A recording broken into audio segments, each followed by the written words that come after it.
Hey guys, இன்னைக்கு நம்ம பார்க்க போகிறது 2010ல ரிலீஸ் ஆன ஒரு ஹாரர் மூவியான ஸ்டேக்லேண்ட். இந்த மூவியோட ஒன்லைன் ஸ்டோரி என்னன்னா, உலகமே வேம்பயர்ஸ் அண்ட் ஜாம்பிஸ்னால பார்த்தீங்கன்னா நிரம்பப்பட்டிருக்கு. ஸோ அங்க இருந்து ரெண்டு பேர் எப்படி சர்வை பண்றாங்கன்றது தான். ஸோ வாங்க ஸ்ட்ரைட்டா மூவிக்குள்ள போலாம். ஸ்டார்டிங்ல ஒரு கார் கேரேஜை காட்டுறாங்க. அங்க ஒரு ஃபேமிலி பார்த்தீங்கன்னா நார்மலா ஒர்க் பண்ணிட்டு இருக்காங்க. நம்ம ஹீரோ அவரோட டாகை பிடிக்கிறதுக்காக வெளியில ஓடி வராரு. வீட்டுக்குள்ள சடனா பெரிய சத்தம் கேட்குது. உள்ள போய் பார்த்தா அவர் ஃபேமிலி மொத்தமும் ரத்த காவல இருக்காங்க. கொடூரமான ஒரு வேம்பயர் அவரோட குடும்பத்தையே வேட்டையாடி இருக்கு. இதை நம்ம ஹீரோ அதிர்ச்சியா பார்த்து இருக்கப்ப அந்த வேம்பயர் நம்ம ஹீரோவையும் அட்டாக் பண்ண வருது. அந்த நேரத்துல ஒரு மிடில் ஏஜ் மேன் வந்து காப்பாத்துறாரு. உன்ன மாதிரி தான் எனக்கும் குடும்பம் இல்ல, இப்போ உனக்கும் குடும்பம் இல்ல, நம்ம போலாம், எங்க இடம் நல்லா சேஃபா இருக்கோ அந்த இடத்த தேடி போலாம். போற வழியில எவ்வளவு வேம்பயர் வந்தாலும் அதை நம்ம ரெண்டு பேருமே சேர்ந்து எதிர்கொள்ளலாம் சொல்லிட்டு ஒரு பிரயாணத்தை அவங்க ஆரம்பிக்கிறாங்க. அந்த சின்ன பையனுக்கு இவர்னால எவ்வளவு ஹெல்ப் பண்ண முடியுமோ அவ்வளவு வித்தைகளை கத்தும் கொடுக்கிறாரு. ஸோ அவனை ஒரு வேட்டையனாவும் வளர்க்குறாரு. அண்ட் இவங்க போற ஒவ்வொரு இடத்துக்கும் பாத்தீங்கன்னா அங்க இருக்கிற சில கார்டியன்ஸ் அந்த இடத்த பாதுகாக்கிறதுக்காக இருப்பாங்க. சும்மாவே பாத்தீங்கன்னா ரெண்டு ஆளுங்க ஒரு ஆளுங்கெல்லாம் விட்டுற மாட்டாங்க, நிறைய செக்கப் இருக்கும். ஸோ இதனால இவங்க என்ன பண்றாங்கன்னா வேம்பயர்ஸை ஹண்ட் பண்ண அவங்களோட பல்ல எடுத்து வச்சுக்கிறாங்க. ஸோ இவங்க எடுத்த பல்ல அந்த ஏரியாவில் இருக்க பாதுகாப்பாளர்கள் கிட்ட காட்டுனா இவங்க ஹண்டர்ஸ் தான், இவங்கனால நம்மளுக்கு எந்த பாதிப்பும் இல்லைன்னு சொல்லிட்டு அவங்கள அவங்க ஏரியாக்குள்ள விடுவாங்க. இது நார்மலா அவங்க ஏரியாக்குள்ள இருக்கிற ஒரு ரூல் தான். ஸோ இதனால வேற யாரையுமே அவங்க உள்ள அலோவ் பண்றது இல்ல, ஹண்டர்ஸை மட்டும்தான் அலோவ் பண்றாங்க. இவங்களோட டார்கெட்டே வடக்கு பக்கமா இருக்கக்கூடிய நியூ ஏடன் சொல்லிட்டு ஒரு ஏரியா தான். அங்க போயிட்டா போது இவங்க சேஃப் ஆயிடுவாங்க. ஸோ போற வழியில அவங்களுக்கு தேவையான சர்வை பண்றதுக்கு ஆதாரமான விஷயங்கள் எல்லாத்தையும் பார்த்தீங்கன்னா வாங்கி வச்சுட்டு அவங்க போறாங்க. இப்போ ஆடியன்ஸான உங்களுக்கான ஒரு கேள்வி, இந்த மாதிரி ஒரு இடத்துல நீங்க மாட்டிக்கிட்டீங்கன்னா எப்படி சர்வை பண்ணுவீங்கன்னு சொல்லிட்டு உங்களோட கமெண்ட்ஸை பதிவிடுங்க. சரி, ஓகே, இப்போ கதைக்கு வருவோம். மறுபடியும் நம்ம ஹீரோவும் அந்த மிடில் ஏஜ் மேனும் பார்த்தீங்கன்னா கார் ஓட்டிட்டு போயிட்டு இருக்காங்க. அவங்க காருக்கு முன்னாடியே ரெண்டு பேரும் ஒரு ஆன்ட்டியை துரத்திட்டு போறாங்க. அங்க வர நம்ம மிடில் ஏஜ் மேன் அந்த ரெண்டு பேரையும் கொண்டுட்டு அந்த ஆன்ட்டியை மீட்கிறாரு. அவங்களுக்கு ரொம்பவே அடிபட்டிருக்கு. அவங்களோட ஃபேமிலியும் வேம்பயர்ஸ்னால பாதிக்கப்பட்டிருக்கு. இப்போ அவங்களும் தனியாயிட்டாங்க. ஸோ இவங்க எல்லாருமே சேர்ந்து இப்போ ஒரு குடும்பம் ஆகுறாங்க. பொதுவாகவே வேம்பயர்ஸ் பகலில் வராது, நைட்டு தான் வரும். ஸோ ஒவ்வொரு நாள் நைட்டு இவங்க தூங்குறதுக்கு முன்னாடி சில விஷயங்கள்லாம் பண்ணிட்டு தான் தூங்குவாங்க பாதுகாப்புக்காக. அண்ட் நைட்டு டீப் ஸ்லீப்பும் இருக்காது, எந்த நேரத்தில் வேணாலும் வேம்பயர்ஸ் வரும். ஸோ அதெல்லாம் ஹண்ட் பண்ணுறது தான் பார்த்தீங்கன்னா இவங்களோட ஒரு தலையாயுத நோக்கமே. இவங்களுக்குள்ள ஓடுற ஒரே விஷயம் என்னன்னு பார்த்தீங்கன்னா சீக்கிரமாக வடக்கு பக்கம் அந்த சேஃபான ஏரியாவுக்கு போகணுன்றதுக்காக தான். இப்போ போகிற வழியில் பார்த்தீங்கன்னா நிறைய பேர் மயங்கி கிடக்குறாங்க ஒரு டென்ட் உள்ள. இதை பார்த்துட்டு இதை யார் பண்ணியிருப்பான்னு யோசிக்கிறதுக்கு முன்னாடியே மயங்கினவங்களாம் எந்திராங்க. அதுக்கப்புறம் தான் தெரியுது இது ஒரு ட்ராப்.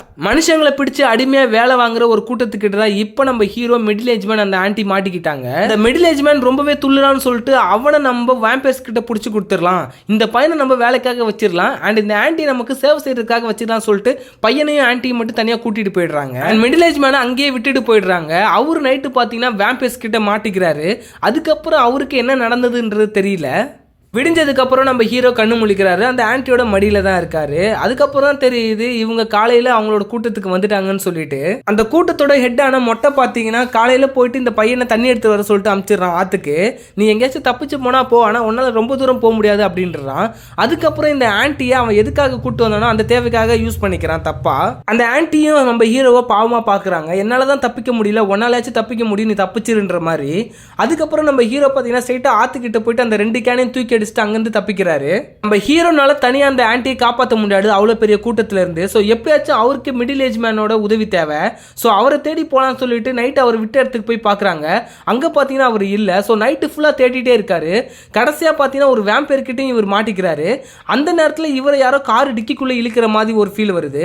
அது யாரும் பாத்தீங்கன்னா மிடில் ஏஜ் மேன் தான். அவர் இன்னும் சாவல, உயிரோட தான் இருக்காரு. அங்க அந்த வேம்பயர் கொண்டுட்டு இவங்க ரெண்டு பேருமே அந்த கார் எடுத்துட்டு தப்பிக்கிறாங்க. அவங்களுக்கு ஆன்ட்டி காப்பாற்றணும், அதுக்கேற்ற தகுந்த நேரமும் சந்தர்ப்பமும் அமையணும். ஸோ அதுக்காக அவங்க வெயிட் பண்ணுறாங்க. அன்னைக்கு நைட்டு பார்த்தீங்கன்னா ஒரு பாருக்கு போகிறாங்க. அங்கே பாட்டு பாடுற ஒரு லேடியை பார்க்குறாங்க. அவங்க ஆல்ரெடி ப்ரெக்னெண்ட்டாகவும் இருக்காங்க. அவங்கள பார்த்த உடனே நம்ம ஹீரோக்கு லைட்டாக ஏதோ புத்துணர்ச்சி ஏற்படுது. தென் அவங்கள பிடிச்சும் போகுது. அண்ட் அடுத்த நாள் காலையில் நம்ம மிடில் ஏஜ் மேனும் ஹீரோவும் கிளம்புறப்ப பார்த்தீங்கன்னா இவங்க தான் லிஃப்ட் கேட்பாங்க.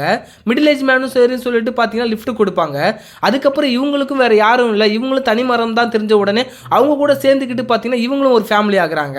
இங்க இருந்து 3 பேருமே பார்த்தீங்கன்னா டிராவல் பண்ண ஆரம்பிக்கிறாங்க. அண்ட் நைட்டும் ஆகுது. ஸ்டே பண்றதுக்காக ஒரு வீடை பாக்குறாங்க. அந்த வீடு தனியா தான் இருக்கு. உள்ள ஏதாச்சும் ஆபத்து இருக்கான்னு சொல்லிட்டு செக் பண்றப்ப பாத்தீங்கன்னா ஆல்ரெடி அந்த வீட்டுல வாழ்ந்த 2 பேர் இறந்து கிடக்குறாங்க. சோ அவங்க 2 பேரோட பாடி அந்த வீட்டுல இருந்து அப்புறமும் படுத்திடுறாங்க. அந்த வீட்டுல இருக்க சில பொருட்களை வச்சு அன்னைக்கான டின்னரை செஞ்சு இவங்க ஜாலியா சாப்பிட்டுட்டு என்ஜாய் பண்ணிட்டு இருக்காங்க. இந்த வீட்டுல வேற ஏதாச்சும் நம்மளுக்கு உபயோகப்படுற மாதிரி பொருட்கள் இருக்கான்னு சொல்லிட்டு நம்ம ஹீரோ தேடிட்டு இருக்காரு. அந்த நேரத்துல ஒரு அலமாரிக்குள்ள பாத்தீங்கன்னா ஒரு பொண்ணு படுத்துட்டு இருக்கா. அதை பார்த்த உடனே என்ன இங்க ஒரு பொண்ணு படுத்துட்டு இருக்காளே சொல்லிட்டு எழுப்புறாரு. பார்த்தா அது ஒரு வேம்பயர். பட் ஆனால் அந்த வேம்பயர் இவரை அட்டாக் பண்ணல. அது ரொம்பவே ஒரு இன்னசென்ட்டான வேம்பையர். இந்த பையனை பார்த்த உடனே இந்த பையன் மேலே ஆசைப்பட்டு தொடரணும்னு சொல்லிட்டு வருது. பட் நம்ம மிடில் ஏஜ் மேனுக்கு அதெல்லாம் தெரியாது. வேம்பையர்னா கொல்றதுதான் சரின்னு சொல்லிட்டு அந்த வேம்பையரை அங்கேயே கொல்ல பார்க்குறாரு. கடைசியில் நம்ம ஹீரோ தான் பார்த்தீங்கன்னா அந்த வேம்பையரும் கொல்றாரு. பிகாஸ் வேம்பையருக்கு பார்த்தீங்கன்னா ஈவி இறக்கலாம் பார்க்கக்கூடாது, அது நம்மளோட உயிருக்கு தான் ஆபத்து சொல்லிட்டு அங்கே முடிவு பண்ணுறாங்க. அதை தொடர்ந்து பார்த்தீங்கன்னா அந்த மொட்டையோட இடத்துக்கு தான் போகிறாங்க. அவனுங்க வர எல்லாத்தையும் பார்த்தீங்கன்னா சுட்டுட்டு அவங்க கிட்ட இருக்கிற தேவையான பொருட்களை எடுத்து ராபரி பண்ணுறானுங்க. ஸோ பகலில் போனால் இவனுங்களை எதுவும் பண்ண முடியாது, நைட் இதுக்கான தகுந்த நேரம் வரும் சொல்லிட்டு வெயிட் பண்ணிட்டு இருக்காங்க. அந்த நேரத்தில் பார்த்தீங்கன்னா கிறிஸ்மஸ் தாத்தா வேஷம் போட்டு ஒரு வேம்பையர் வருது. இதை வேட்டையாடிட்டு அங்கேருந்து கிளம்பலாம் நினைக்கிறப்ப பாத்ரூம்குள்ளே ஏதோ சவுண்ட் வருது. அதுவும் வேம்பையராக இருக்கும்னு நினச்சி அந்த பாத்ரூம் கதவை திறக்கிறாங்க. உள்ள பார்த்தீங்கன்னா ஒரு ஆள் தான் மாட்டிட்டு இருக்கான். இவனை இப்படி கட்டி வச்சு அடைச்சி வச்சதே பார்த்தீங்கன்னா அந்த மொட்டையோட கேங் தான். ஸோ இவனும் பார்த்தீங்கன்னா அந்த மொட்டை மேலே காண்டில் தான் இருக்கான். விடிஞ்சதுக்கு அப்புறம் அந்த மொட்டை கேங்கில் இருக்க ஒருத்தன் பார்த்தீங்கன்னா தனியாக மாட்டிருப்பான். அவனை எப்படியோ திசை திருப்பி கொண்டு அவன் கிட்ட இருக்கிற ஆயுதத்தை நம்ம குரூப் எடுத்துக்கிறாங்க. நைட்ல அந்த மொட்டையோட சேர்ந்து ஒரு 2 பேரும் இவங்க எப்படியோ பிடிச்சிடுறாங்க துப்பாக்கி முனையில. அந்த 2 பேரையுமே பார்த்தீங்கன்னா நியூடா ஓட விட்டுட்டு இவனை ஒரு மரத்துல கட்டி வச்சுட்டு அவன் உடம்புல காயத்தை ஏற்படுத்துறாங்க. ரத்த வாடைக்கு வேம்பையர்ஸ் வரும், நீ இன்னைக்கு வேம்பையர் கையாலே சாவுன்னு சொல்லிட்டு அவனை அங்க கட்டி போட்டுட்டு இவங்க எல்லாருமே மூவ் ஆயிடுறாங்க. அதை தொடர்ந்து பார்த்தீங்கன்னா ஒரு காமா இருக்கிற ஒரு கூலான ஏரியாவுக்கு போறாங்க. ஒரு கிறிஸ்மஸ் வீக்கெண்ட் வர போறதுனால அங்க இருக்க மக்கள் ரொம்பவே என்ஜாய் பண்ணிட்டு இருக்காங்க. அந்த இடத்துல பார்த்தீங்கன்னா நம்ம ஹீரோ அந்த ஆன்டியும் பார்க்குறாங்க. பார்த்த உடனே ரொம்ப சந்தோஷம், 2 பேருமே ஹக் பண்ணிக்கிறாங்க. அவங்க சந்தோஷமா இருக்கிற ஒரு கேப்லேயே பார்த்தீங்கன்னா சடனாக ஒரு அட்டாக் நடக்குது. ஃபுல்லாக வேம்பையர்ஸ் தான். அங்கேருந்து பார்த்தீங்கன்னா தலை தெறிக்க தப்பிச்சு ஓடிடுறாங்க. அதில் நிறைய பேர் செத்து போயிடுறாங்க, சின்ன குழந்தைங்களும் இறந்துடுறாங்க. சிட்டி வழியாக போனால் நம்மளுக்கு ஆபத்து இருந்துகிட்டே தான் இருக்கும், இதுக்கப்புறம் ஒன்றும் பண்ண முடியாதுன்னு சொல்லிட்டு எப்படியாச்சும் ரூட்டை மாற்றணும்னு நினைக்கிறாங்க. அவங்களோட காரும் பார்த்தீங்கன்னா ஓடாமல் போயிடுது. ஸோ அதனால காட்டுக்குள்ளே இறங்கி அங்கேருந்து அவங்க சர்வை பண்ண ஆரம்பிக்கிறாங்க. இப்போ எல்லாருமே பார்த்தீங்கன்னா ஒரு குடும்பமாகவே மாறிட்டாங்க. பட் என்ன ஒரு வருத்தம்னா அந்த பிரெக்னன்ட் லேடி ரொம்பவே வீக்காக இருக்காங்க. அவங்க ஸ்லோவாக நடக்கிறதுனால இவங்களோட பயணமும் ஸ்லோவாகுது. பட் அதெல்லாம் அவங்க கன்சிடர் பண்ணிக்கல, எப்படியாச்சும் சேஃபாக போகணும்னு தான் நினைக்கிறாங்க. கைவிடப்பட்ட ஒரு கார் கேரேஜில் தான் இன்னைக்கு தங்கணும்னு சொல்லிட்டு ஒரு முடிவு எடுக்கிறாங்க. நைட்டு பார்த்தீங்கன்னா பாதுகாப்பெல்லாம் ஏற்படுத்தி தூங்கிட்டு இருக்கப்ப எப்படி மோப்பம் பிடிச்சதுன்னே தெரியல, வேம்பையர்ஸ் அங்கேயும் வந்துடுது. இவங்க அந்த வேம்பையர்ஸ் கிட்ட சண்டை போட்டுட்டு அங்கேருந்து தப்பிச்சு காட்டுக்குள்ளே மறுபடியும் ஓடுறாங்க. எவ்வளோ தூரம் ஓட முடியுமோ அவ்வளோ தூரம் ஓடுறாங்க. ஆனால் பட் இதில் அந்த ஆன்டி மட்டும் மிஸ் ஆயிடுறாங்க. அவங்க வயசானவங்கன்றனால ஓட முடியல. அந்த பிரெக்னன்ட் லேடியை நம்ம ஹீரோ எப்படியோ கூட்டு வந்துடுறாரு. அண்ட் காட்டுக்குள்ளே ரொம்ப தூரத்துக்கு அப்புறம் பார்த்தீங்கன்னா ஒரு பெரிய வேன் இருக்கு. இன்னைக்கு இங்க சேஃபா ஸ்டே பண்ணிக்கலாம் சொல்லிட்டு அங்க இருக்காங்க எல்லாருமே. லாஸ்டா இந்த கேங்ல சேர்ந்த நீகிரோக்கார மார்னிங் வேன்ல இருந்து வெளியில வரான். காலையில பாத்தீங்கன்னா அவனை காணோம். இவங்க எல்லாமே தேட போறப்ப பாத்தீங்கன்னா அவனும் கொடூரமான முறையில் இறந்து கிடக்குறான். பட் ஆனா அவனோட இறப்புல நிறைய ஸ்டேஞ்ச் தெரியுது. இவனை வேம்பையர்ஸ் கொண்ட மாதிரி இல்ல, யாரோ உண்மையாவே அவனை பாயிண்ட் அவுட் பண்ணி கொண்ட மாதிரி இருக்கு. அட் த சேம் டைம் கொஞ்சம் உஷாரா இருக்கும்னு இவங்க நினைச்சிட்டு இருக்காங்க. அந்த நேரத்துல பாத்தீங்கன்னா நைட் அந்த பிரெக்னன்ட் லேடியும் காணாம போயிடுறாங்க. காலையில வரையும் நம்ம ஹீரோவும் மிடில் ஏஜ் மேனும் தேடுறாங்க. கடைசியா கைவிடப்பட்ட ஒரு ஃபேக்டரிக்குள்ள பாத்தீங்கன்னா அந்த பிரெக்னன்ட் லேடியை கொடூரமான முறையில் கட்டி வச்சு கொடுமைப்படுத்தி இருக்காங்க. அவங்க இன்னும் கொஞ்ச நேரத்தில் இறந்துருவாங்க போல, அந்த நிலைமையில தான் இருக்காங்க. இதெல்லாம் யார் பண்ணதுன்னு பார்த்தீங்கன்னா அந்த மொட்டை தான். பாதி வேம்பையராகவும் ஆகியிருந்தான். ஸோ அவனை பார்த்தீங்கன்னா வேம்பையர் கடிச்சிருக்கு, பாதியிலே விட்டு போயிருக்கு. இது மூலமா இவங்களை பழிவாங்கன்னு சொல்லிட்டு அவன் திரும்ப வந்திருக்கான். பட் ஆனால் மிடில் ஏஜ் மேனும் அந்த பையனை சேர்ந்து எப்படி அவனை கொண்டுடுறாங்க. 5 பேரோட ஆரம்பிச்சு இந்த பயணம் பார்த்தீங்கன்னா 2 பேரோட முடியுது. 3 பேர் இறந்துட்டாங்க. தென் ஒரு மோட்டல் பக்கத்தில் நிறைய வேம்பையர்ஸ் அம்பு எறியப்பட்டு இறந்துருக்கு. யார் பண்ணியிருப்பான்னு பார்த்தீங்கன்னா அந்த மோட்டலோட ஓனர் தான், ஒரு பொண்ணு.